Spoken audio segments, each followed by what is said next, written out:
أكبر الله أكبر الله أكبر الله أكبر الله أكبر الله أكبر الله أكبر الله أكبر ولله الحمد. الله أكبر كبيرا والحمد لله كثيرا وسبحان الله بكرة وأصيلا لا إله إلا الله والله أكبر الله أكبر ولله الحمد. الحمد لله الذي هدانا لهذا وما كنا لنهتدي لولا أن هدانا الله. أشهد أن لا إله إلا الله وأشهد أن محمدا رسول الله. اللهم صل وسلم على سيدنا محمد وعلى آله وأصحابه أجمعين. أما بعد، قال الله تعالى في القرآن الكريم: أعوذ بالله من الشيطان الرجيم، بسم الله الرحمن الرحيم. قل هو الله أحد الله الصمد لم يلد ولم يولد ولم يكن له كفوا أحد. Sidang Id yang dirahmati Allah Subhanahu wa taala. Pertama-tama kita panjatkan puji syukur kehadirat Allah Subhanahu wa taala yang mana kita pada musim pandemi ini diberikan kekuatan Allah Subhanahu wa taala kepada diri kita, kepada umat Islam. Tidak lain kekuatan itu selain daripada kekuatan Allah. Pandemi itu adalah buatan Allah, dan pandemi itu Allah pula yang mengangkatnya. Kalau kita turun di rumah, Bismillahirrahmanirrahim, la haula wala quwata illa billahil aliyyil azim. Insyaallah penyakit yang diciptakan oleh Allah akan lari tunggang langgang, diangkat kembali oleh Allah Subhanahu wa taala. Allahu Akbar, Allahu Akbar, Allahu Akbar. Tiada lain visi misi Nabi Ibrahim alaihissalam, Nabi Muhammad sallallahu alaihi wasallam. Pertama, iyyaka na'budu wa iyyaka nasta'in. Kita pertama-tama menyembah Allah Subhanahu wa taala, bukan menyembah patung, bukan menyembah manusia.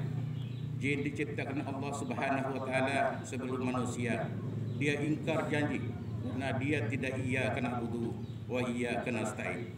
Akhirnya penyakit di saat itu namanya penyakit taun, disebabkan oleh malaikat Jibril, sehingga jin di saat itu hampir membunuh dirinya sendiri dengan segala macam yang dia lakukan, segala macam yang dia onarkan di masyarakat. Jadi pemimpin tidak adil, pemimpin jin di saat itu tidak tahu mana suami sendiri, mana istrinya sendiri, mana anak orang lain, sehingga dikuburkan oleh Allah Subhanahu wa taala dalam keadaan hidup-hidup. Dan itulah bala yang pertama kali yang diturun oleh Allah Subhanahu wa taala, namanya penyakit taun. Penyakit yang tidak bisa disembuhkan oleh medis bagaimanapun. Kalau Allah sudah memanggil, maka Allah akan menarik manusia itu. Tapi Allah tidak memanggil, Allah tidak akan mencabut nyawa itu. Allahu Akbar, Allahu Akbar, Allahu Akbar. Dalam rentetan kejadian, Nabiullah Ibrahim alaihissalam, orang yang paling kaya di tanah Makkah di saat itu, orang yang paling junjung tinggi daripada cintanya kepada Allah Subhanahu wa taala. Jadi beliau setiap kurban jadi ribuan unta, ribuan daripada sapi, dan bahkan kerbau. Jadi dia korbankan untuk kecintaan kepada Allah Subhanahu wa taala. Karena nilai korban itu bukan saja penyembelihnya, tapi nilai yang diterima oleh Allah Subhanahu wa taala akan hitung bulunya itu. Beberapa bulunya itulah pahala kita hadapan Allah Subhanahu wa taala. Lalu para umatnya bertanya kepada Nabiullah Ibrahim alaihissalam, "Anda ini korban ini apa?" Tidak ada sedikit pun Anda ini tidak rugi. Saya tidak rugi kalau hadapan dengan Allah. Korban apapun saya sanggup. Jangankan korban sapi katanya. Anak sekalipun kalau anak saya lahir, saya akan korbankan kepada Allah Subhanahu wa taala. Nabi Ibrahim alaihissalam janji, ya ayyuhalladzina amanu aufu bil uqud. Jadi janji itu harus tepati, kata Allah. Janjimu Ibrahim harus tepati. Sekarang saya menghadirkan anakmu. Sekarang saya menghadirkan putramu yang bagus di hadapanmu dan kepada istrimu. Jadi Ibrahim dalam mimpi, sembelihlah Ibrahim anakmu itu sebagai wujud daripada perjanjianmu itu. Akhirnya Nabi Ibrahim alaihissalam bertanya kepada istrinya, kepada anaknya, wahai anakku, saya bermimpi, saya diperintah oleh Allah Subhanahu wa taala untuk memotong lehermu sebagai kurban hadapan Allah Subhanahu wa taala. Diizinkan oleh istrinya, diizinkan oleh daripada malaikat-malaikatnya, diizinkan oleh bapaknya. Maka apa jawab daripada Ismail alaihissalam? Ya bunayya, apabila itu adalah tanggunganmu, apabila itu adalah amanat Allah Subhanahu wa taala, maka laksanakan perintah itu. Ya bunayya, saya sami'na wa ta'ana. Akhirnya laksanakanlah penyembelihan itu dengan beberapa godaan dari syaitan, dengan beberapa godaan dari jin, tidak mampan untuk mengambil kembali apa yang dikatakan oleh Nabi Ibrahim, cintanya kepada Allah Subhanahu wa taala. Nabi Ibrahim alaihissalam akhirnya mengasah daripada pedangnya. Jadi dia ingin membunuh, ingin sembelih daripada putranya, karena janji dia di saat itu, andai kata bukan saja korbankan daripada sapi, onta, nyawa sekalipun jika ada anak saya akan korbankan demi Allah Subhanahu wa taala. Allahu akbar, Allahu akbar, Allahu akbar. Selanjutnya akhirnya Ismail karena kecintaannya kepada Allah Subhanahu wa taala, laksanakanlah perintah itu. Ya ayahku, laksanakanlah. Akhirnya Nabi Ibrahim alaihissalam, dia tidur di paha bapaknya. Dia inginkan kurban untuk Allah Subhanahu wa taala. Ibrahim alaihissalam dengan ucapan Bismillahirrahmanirrahim, tawakkaltu 'ala Allah la haula wala quwwata illa billahil aliyil azim. Allahu akbar, Allahu akbar, Allahu akbar. Datang malaikat Jibril, tegur Nabi Allah Ibrahim alaihissalam, engkau memang hebat ya Nabi Allah. Kecintaanmu pada Allah Subhanahu wa taala lebih dari cinta kami kepada malaikat, lebih daripada cinta kami kepada jin. Karena saking cintamu kepada Allah Subhanahu wa taala, akhirnya malaikat mengucapkan Allahu akbar, Allahu akbar, la ilaha illallah Muhammadar Rasulullah. Allah Subhanahu wa taala memanggil malaikat, suruh mengambil kibahnya di surga untuk menggantikan daripada lehernya Nabi Ibrahim alaihissalam. Segera malaikat berkumpul turun, dan Jibril turun atas perintah Allah akan menjemput daripada nyawa daripada kurban ini atas nama Ismail alaihissalam. Jadi turun malaikat berserentak mengucapkan takbir, Allahu akbar, Allahu akbar, Allahu akbar. La ilaha illallah, Allahu akbar, Allahu akbar, walillahil hamd. Nah, inilah takbir daripada malaikat alaihissalam dan Jibril, dijawab oleh anak yang soleh Nabi Ismail. Dia mengucapkan Allahu akbar, Allahu akbar, la ilaha illallah Muhammadar Rasulullah, la haula wala quwwata illa billahil aliyil azim. Bismillahi majriha mursaha, inna rabbil ghafurur rahim. Ini adalah jawaban Nabi, adalah jawaban calon Nabi Ismail alaihissalam ketika dipotong lehernya, diganti oleh malaikat Jibril, akhirnya diganti dengan gibas. Dan inilah makna daripada korban kita hari ini. Mudah-mudahan apa yang kita hadiri bukan korban saja, masalah korban ada gibah dan segala macam, tapi korban Idul Adha hadir pada saat ini karena kita ingin menyaksikan daripada sejarah Nabi Allah, sejarah Ibrahim yang luar biasa cintanya kepada Allah Subhanahu wa taala.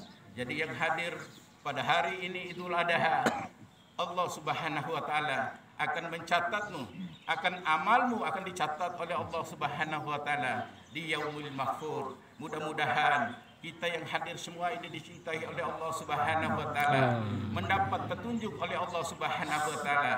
Anak, cucu kita dan semua orang tua kita mintakan kepada Allah Subhanahu wa taala agar orang tua kita menyatukan kita nanti di yaumil qiyamah, keluarga kita, anak kita, cucu kita, satukan ya Allah, satukan ya Allah dengan kalimat la ilaha illallah Muhammadar Rasulullah, asyhadu an la ilaha illallah wa asyhadu anna Muhammadar Rasulullah. Akhir hidup kami ucapkanlah asyhadu an la ilaha illallah wa asyhadu anna Muhammadar Rasulullah. Ini yang kami minta kehadiran Allah Subhanahu wa taala. Mereka setelah sembelih unta, setelah sembelih daripada ghibah itu, jadi mereka keluar rame-rame, dia keluar mengucapkan takbir di tengah jalan untuk mendapatkan ibu Ismail alaihi salam. Dia takbir Allahu Akbar, Allahu Akbar, Allahu Akbar. La ilaha illallah, Allahu Akbar, Allahu Akbar, walillahil hamd. Ibu Ismail menangis. Ibu Ismail bagaimana menangis? Karena dia melahirkan anak yang soleh, anak yang taat kepada Allah Subhanahu wa taala. Mungkin anakku inilah yang menjemput saya nanti di surga. Mungkin anakku inilah yang masuk sama-sama nanti di surga sama keluarga, sahabat, muslimin dan muslimat dan umat Islam pada seluruhnya. Karena nawaitu Ismail adalah ihsan di dalam hatinya, ihsan di dalam perbuatannya, ihsan di dalam tingkah lakunya. Antabudullah ka'annaka tarah fa in lam takun tarah fa innahu yarak. Ya Ismail, ya Ibrahim, engkau tahu bahwa di dirimu ada aku, engkau tahu bahwa dirimu ada Muhammad, maka ingatlah kepadaku dimanapun aku berada. Ya ayyuhalladzina amanu aufu bil uquq.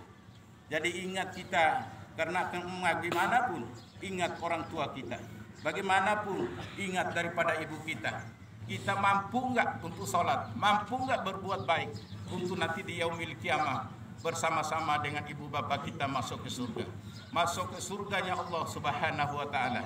Oleh sebab itu, hadirin sidang Id yang berbahagia, marilah kita taat kepada perintah orang tua. Apapun bentuknya perintah orang tua, karena cintanya kepada anaknya. Sekolah, kita sekolah. Ngaji, kita ngaji. Kita belajar masalah agama. Karena banyak generasi muda sekarang tidak bisa mengaji, tidak bisa sholat, tidak bisa daripada membaca Al-Quran dengan baik. Oleh sebab itu, mari bersama-sama di pagi hari ini mulailah ikrar. Yang punya orang tua, tolonglah, sebab nanti di yaumil qiyamah nanti tidak ada bahasa yang lain, tidak ada bahasa Bima, tidak ada bahasa Jawa, tidak ada bahasa yang lain melainkan bahasa Al-Quranul Karim. Al-Quran Karim ini adalah bahasa surga yang disampaikan oleh Nabi Allah Muhammadin sallallahu alaihi wasallam. Man salaka tariqan yabtaghi fi ilman, sallallahu tariqan ilal jannah. Jadi siapa yang belajar Al-Quran, yang mengajarkan daripada Al-Quran itu, maka janji Allah, janji Muhammad akan memasukkan ke surga orang tuanya. Nah inilah sidang jemaah Id yang berbahagia. Marilah kita sama-sama dalam hidup ini selalu mengawal keluarga kita, ngajinya, sholatnya. Jangan bukan saja daripada bapak ibu yang hadir di masjid, tapi ibu-ibu harus wajib sholat 5 kali sehari, karena sholat itu adalah menolak daripada bala. Kalau kita sudah mengucapkan Allahu Akbar, malaikat manapun, penyakit manapun tidak akan memampiri daripada diri kita. Karena janji Allah Subhanahu wa taala di Yaumul Mahfud, siapa yang menyebutkan namaku, dia siapa yang bersujud ke hadapanku, maka akan tidak dikenakan oleh penyakit itu. Penyakit itu adalah hembusan daripada orang-orang yang tidak taat kepada agama, pemimpin yang tidak taat kepada agamanya. Tapi kalau qulta al-haq wa zahaqqal batil innal batila kana zahuqa. Kalau kebenaran Allah itu setelah datang, Al-Quran itu kebenaran, hadis itu kebenaran, apalagi yang kita tunggu? Melainkan kebenaran itu kamu laksanakan Muhammad. Ja'al haqqu wa zahaqqal batil innal batila kana zahuqa. Hancurkanlah itu musuh itu. Hancurkan daripada segalanya itu yang ada di dunia ini. Karena aku ciptakan kamu ya Muhammad. Dunia ini kalau tidak ada kamu, maka saya tidak akan menjadikan daripada dunia ini. La ilaha illallah Muhammad Rasulullah. Allahu Akbar, Allahu Akbar. Terakhir, kesimpulannya, pertama, contoh daripada Nabi Allah Ibrahim yang korbankan anaknya demi Allah Subhanahu wa taala. Apa korban kita kepada Allah Subhanahu wa taala? Apa korban kita kepada Allah Subhanahu wa taala? Kita solat saja malas. Kita puasa saja tidak bisa. Dan inilah janji Allah, mulai saat sekarang kita rajin solat. Karena solat itu adalah pertama kali dihisab oleh Allah Subhanahu wa taala di yaumil qiyamah nanti. Dan yang kedua, dalam hari pandemi ini, apa yang disampaikan tadi oleh takmir masjid bahwa ini tidak ada izin daripada pemerintah. Di Aceh, saya membaca bukunya, di Aceh tidak ada pandemi karena pemerintahnya sami'na wa ta'na kepada Allah Subhanahu wa taala. Jadi setiap dia sholat Jumat, setiap dia sholat selalu berkumpul, karena katanya orang Aceh, dekatkan diri kepada Allah karena itu adalah kepunyaan Allah. Dan Allah akan menarik kembali apabila kalian iyyaka na'budu wa iyyaka nasta'in. Sembahlah aku ini dan mintalah pertolongan sama aku. Jangan minta sama dokter. Dokter aja tidak bisa menyelamatkan diri. Jangan minta sama yang lain, dukun, tidak bisa menyelamatkan diri. Tapi mintalah kepada Allah Subhanahu wa taala. Ihdinas siratal mustaqim. Minta jalan yang lurus. Tapi yang di akhir daripada Al-Fatihah itu ghairil maghdubi waladdallin. Saya larang, kata Allah dalam ilmu tafsir itu, ghairil maghdubi waladdallin. Jangan kamu ikuti orang-orang Yahudi yang tidak sholat. Orang Yahudi itu adalah meringankan kita dari masjid. Orang Yahudi itu adalah meringankan kita dari hubungan keluarga. Tapi ajaran Islam itu, kalau ada sesuatu terjadi, maka larilah ke masjid. Ajaran itu adalah silaturahmi pada ayah, pada ibu. Itulah yang mendatangkan dari manfaat. Panjangkan umur kita, rezeki kita. Dan itu semua janji Allah Subhanahu wa taala. Siapapun yang sholat, yang deretan di dalam sholat ini adalah rapatkan barisan siapa yang perintah itu. Perintah gubernur, perintah Pak Bupati, tapi ini perintah dari Allah Subhanahu wa taala. Jangan sampai di sela-sela daripada kita imam kepada Allah ini, kita pisah-pisah. Akhirnya siapa yang masuk di dalam? Akhirnya setan. Jadi sholat kita tidak khusyuk, saling bermusuhan satu dengan yang lainnya. Jangan-jangan sebelah kiri orang penyakit, sebelah kanan orang penyakit. Dan itulah yang tidak ingat kepada Allah yang Maha Khalik, yang menciptakan kita ini. Itulah Allah itu maha besarnya. Karena yang menciptakan kita ini adalah Allah. Inna lillahi wa inna ilaihi raji'un. Allah, kita ini datang dari Allah dan dijemput oleh Allah. Di yaumil mahfud itu ada, sudah dicatat. Namanya Amarat Haji Yusuf sudah dicatat.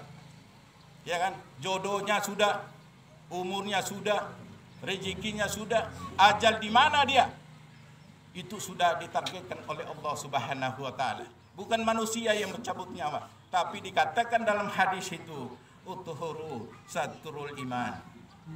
Suruh bersih, pakaiannya bersih, mandinya 3 kali sehari, sikat gigi segala macam. Kalau kita bersih, ini datang orang Yahudi, suruh cuci tangan kita ini. Ini kan ajaran Yahudi. Suruh cuci tangan. Kita cuci tangan berapa kali?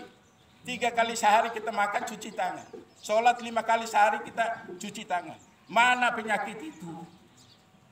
Ya, saya berbeda ulama dengan yang lain, tapi kita perintahkan sama Allah Subhanahu wa taala, suruh sampaikan kepada umatnya, kata Muhammad, hai dai, hai tokoh agama, sampaikan itu walaupun pahit adanya. Kita disuruh sampaikan. Kalau nanti tidak disampaikan itu, laknat Allah kepada kami yang menyampaikan itu. Tidak bisa, harus sampaikan. Sepahit apapun kamu sampaikan itu. Akhirnya waktu haji wadah, Rasulullah Shallallahu Alaihi Wasallam berdoa kehadirat Allah Subhanahu Wa Taala. Sebelum dia meninggal 1 minggu itu, ya Allah, aku sudah sampaikan Quranku 30 juz, 114 surat, 6.600 ayat sudah disampaikan sama umatku. Ya Allah, hadisku sudah disampaikan, ya Allah. Dan aku titipkan pada umat itu, siapa yang menjalankan daripada syariat, mengikuti Al-Quran, mengikuti daripada hadis Nabi, fi dunia wal akhirah, dijamin oleh Allah Subhanahu Wa Taala masuk surga sampai ke yaumil kiamah. Siapa yang janji itu? Yang menciptakan daripada kita semua ini, yang menciptakan anak cucu kita ini. Itu saja mungkin kami bisa sampaikan pada pagi hari ini. Mudah-mudahan apa yang menjadi tonggak sejarah Nabi Allah Ibrahim alaihissalam menjadi contoh kita semua. Pertama, ajarkan aja mengaji, kita tingkatkan ibadah kita, kita tawadhu kepada Allah Subhanahu Wa Taala. Jadi anggap saja penyakit itu tidak ada, tapi ridho Allah, doa kita kepada Allah Subhanahu Wa Taala. Covid itu memang ada di mana-mana, karena Covid ini adalah mental manusia.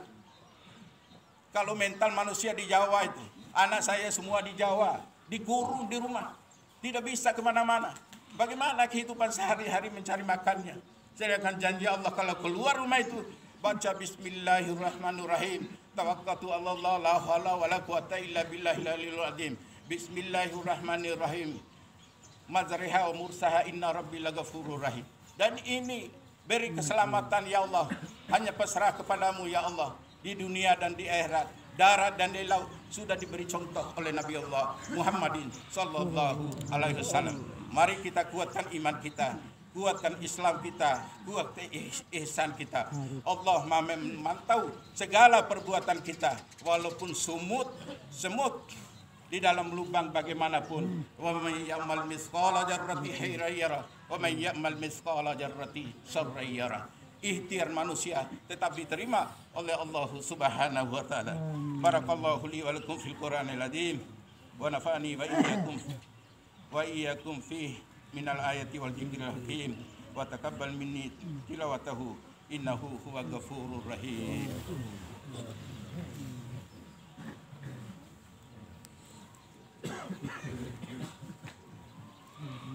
Allahu akbar, Allahu akbar, Allahu akbar.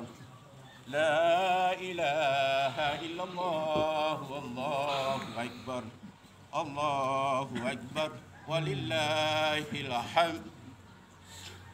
Alhamdulillahi namdahu wa nasta'inuhu wa nastaghfiruh wa na'udzu billahi min sururi anfusina wa min sayyiati a'malina. Wa may yahdihillahu fala mudilla lahu wa may yudlil fala hadiya lahu. Asyhadu an la ilaha illallah wahdahu la syarika lahu lahul judi wal karam. Wa asyhadu anna Muhammadan abduhu wa rasuluhu wa habibuhu wa khaliluh. Allahumma salli wa sallim ala sayyidina Muhammadin wa ala ali sayyidina Muhammad. Allahumma salli ala sayyidina Muhammad habibika wa rasulika hataman nabi. Inna Allahu malaikatahu yusalluna ala nabi. Ya ayyuhalladzina amanu sallu alaihi wa sallimu taslima. Amin. Allahumma ghafiril muslimin wal muslimat wal mu'minin wal mu'minat al ahya'i minhum wal amwat. Innaka samiyyun qaribun mujibud da'wat. Allahumma ayyidil Islam ansur asakirahu ila yaumiddin wa wasid ala ibadikal mukillin min ummatin sayyidina Muhammadin sallallahu alaihi wasallam. Ya Allah ya Rahman, ya Allah ya Rahim, yang hadir ini berikan ya Allah ampunan ghafirahmu, berikanlah Allah jalan yang lurusmu, sehatkan lahir batinnya teman-teman kami, sahabat kami, keluarga kami yang tidak sempat datang ke Idul Fitri ini. Ampunilah segala dosanya ya Allah, berilah kekuatan lahir dan batinnya ya Allah, jauhkanlah daripada balah ya Allah. Sesungguhnya balah itu darimu ya Allah, dan engkaulah ya Allah yang mengambil kembali bala itu. Kami mohon kehadiranmu ya Rabb, jangan membunuh kami ya Allah ya Rabb dengan sesuatu jalan yang dikutuk olehmu, tapi berikan kami kekuatan dan lahir dan batinmu ya Allah, untuk menyampaikan pun nanti, untuk menyampaikan kepada iman dan takwa kita kepada Allah Subhanahu wa taala. Ya Allah, ya Rabb, ampunilah dosa kedua orang tua kami. Ampunilah dosa kedua orang tua kami. Orang tua kami, ya Allah, yang telah jerih payah, ya Allah, mendidik kami, ya Allah, sehingga kami bisa menjadi orang. Orang tua kami yang laki, ya Allah, bekerja keras untuk mendidik anak-anaknya supaya menjadi iman dan bertakwa kepada Allah Subhanahu wa taala. Ya Allah, ketemukan kami di yaumil qiyamah nanti kepada kedua orang tua kami. Masukkan kami, ya Allah, sama-sama mereka beliau, ya Allah.